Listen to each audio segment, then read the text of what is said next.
like arteries cut open across the earth. The sky was burnt blue, and the trees were jagged things that huddled together. Forests fattened along the sleepy highway. Max tried to look through the trees to see what was back there, but he only saw rows of more pines pointing upward, reaching. Some had signs stapled to their trunks that warned "Keep out" and "No trespassing," and "Smile, you're on camera." Others had fallen horizontal, their roots severed like veins, as if a storm or some terrible force of nature tore them from the soil, and no one had cared enough to clear them away. They passed a billboard advertising barbecue ribs, then a billboard advertising the Bible. A truck with monster wheels boomed past. It flew a Confederate flag from its bed. Max knew the flag from the movies, but here it was in real life. The line on a bumper sticker: "God bless our military, but especially our snipers." The family drove for almost an hour with their chests tipped forward. The rental car smelled like Hawaiian Aloha, a scent his father had chosen. A football-shaped air freshener swung from the rearview mirror. This is where the Hawaiian Aloha smell originated.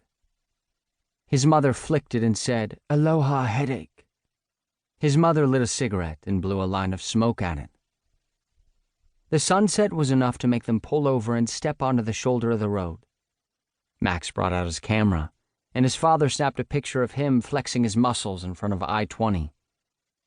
A glow stretched across the horizon, and electric purple clouds pulled apart like sweet taffy. In Alabama, the sunset held an extra charge. Everything did, because everything was new. The pink particles of light wielded their strange power. The sky appeared bigger. Maybe it was.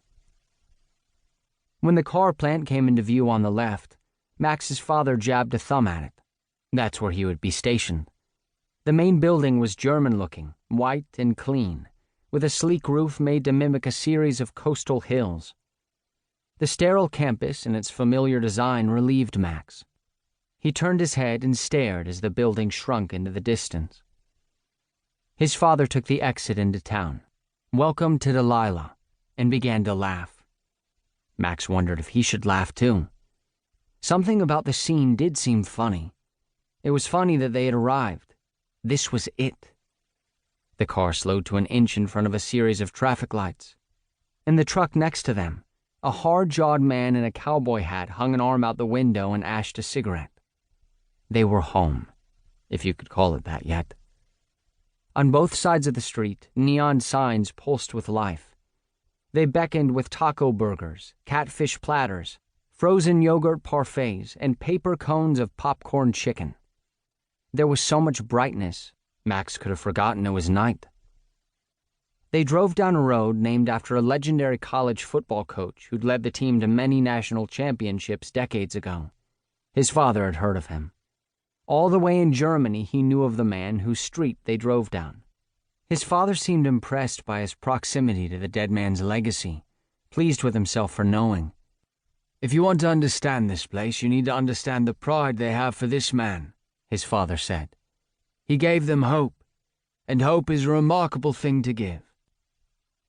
They passed the high school Max would attend, a prison-like sprawl of low buildings flanked by green fields named God's Way.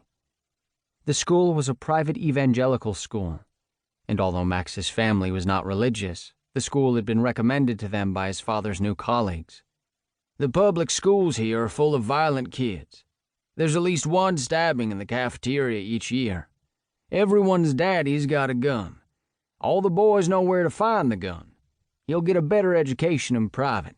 The teachers are more invested. We aren't going to be able to provide housing in a good school district."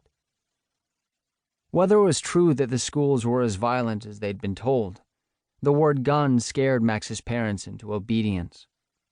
The houses in the neighborhood frowned at Max from their perches. The space between the yards excited him. The suburbs.